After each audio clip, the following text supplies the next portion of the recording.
ہم اس موڑ پر آ گئے ہیں مسلمان قرآن سے اتنے دور کہ اب ہم نے اپنا اللہ تعالیٰ سے جو رشتہ بنایا ہوا ہے نا اس وقت اکثریت نے ہماری اس میں، اور جو عیسائی نے جیزس کے ساتھ رشتہ بنایا ہوا ہے، جو ہندو نے اپنے مندر میں رشتہ بنایا ہوا ہے اپنے خداؤں سے، اس میں تقریباً کوئی فرق نہیں رہا، کیونکہ ہم بس اب ایک خواہشات کا مذہب ہے۔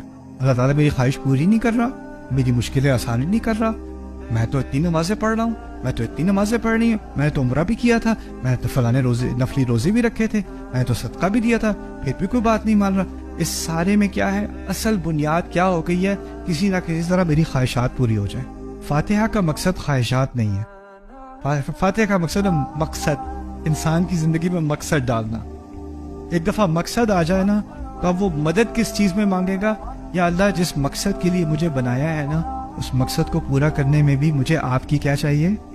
مدد چاہیے۔